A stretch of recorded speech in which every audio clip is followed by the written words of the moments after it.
La progression du variant anglais inquiète les autorités à Dunkerque.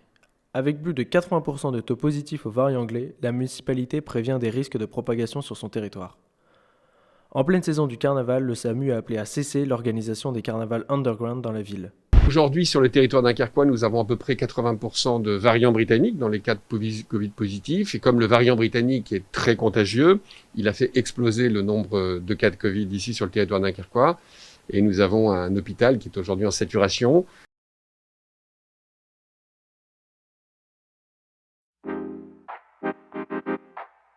Bonjour à tous et à toutes. Alors on est dans la dernière ligne droite en ce moment de l'entraînement, avant le décollage pour ma prochaine mission, la deuxième. L'Europe Special Agency lance un appel à candidature pour trouver son prochain astronaute. Dans une courte vidéo publiée sur sa chaîne YouTube, Thomas Pesquet encourage tout le monde à candidater. C'est le cas de trop de gens qui se censurent et pourtant qui pourraient tout à fait devenir astronautes qui ont toutes les qualités. Alors n'hésitez pas, inscrivez-vous, même si vous doutez de vous, même si vous pensez qu'il y a meilleur que vous.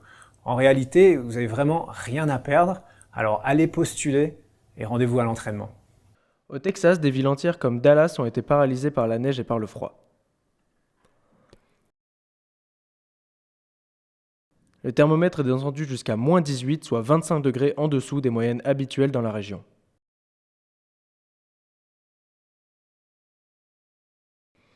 Cette vague de froid historique couvre l'intégralité du pays depuis plusieurs jours, provoquant 20 morts et 8 millions de sinistrés.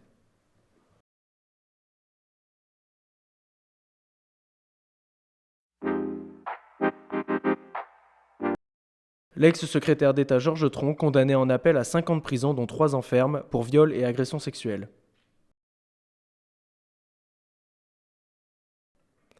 Accusé par 2 anciennes employées municipales, le maire de Dravel, Georges Tron, avait été acquitté en première instance en 2018.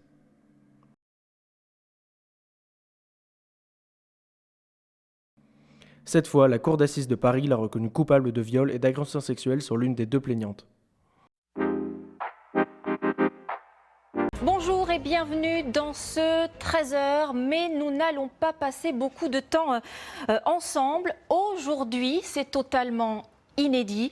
Nous n'allons pas pouvoir vous proposer votre journal de 13h. Nous ne sommes pas en mesure de diffuser un seul reportage. Nous avons ici un énorme problème technique. Le journal de 13h a démarré avec 40 minutes de retard à cause d'un souci technique. C'est une première pour la chaîne privée la plus vue d'Europe. C'est la fin de ce journal. Merci de votre fidélité. Bienvenue à nos nouveaux téléspectateurs, nombreux paraît-il aujourd'hui. Ce problème technique a entraîné un pic de l'audience sur France 2. Après cette blague, le présentateur de France 2, Julien Bugier, a présenté ses excuses. Elles s'appellent Daria Tchoutchlova et Katrina Bakalova et elles viennent d'être condamnées à 2 ans de prison ferme. Ces 2 journalistes biélorusses sont accusés d'avoir participé par leur couverture médiatique au mouvement de contestation dans le pays.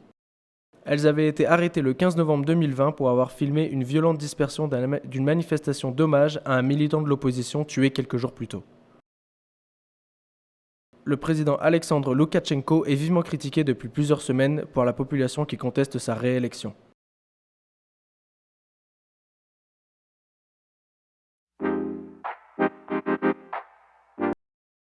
Le rover Perseverance a atterri sur le sol martien après 7 mois de voyage.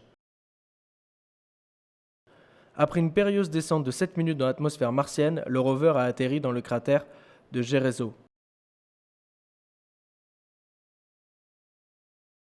Dans la salle de contrôle du Jet Propulsion Laboratory, à Pasadena en Californie, les équipes présentes ont explosé de joie.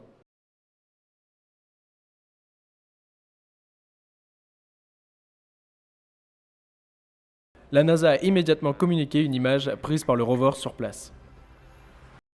Patrick Poivre d'Arvor est accusé de viol, le parquet de Nanterre a ouvert une enquête à son encontre. C'est une écrivaine de 37 ans, Florence Porcel, qui accuse l'ancien présentateur de TF1. Elle dénonce des viols en 2004 et en 2009. Le journaliste et écrivain nie en bloc et parle de dénonciations calomnieuses inspirées par une quête de notoriété.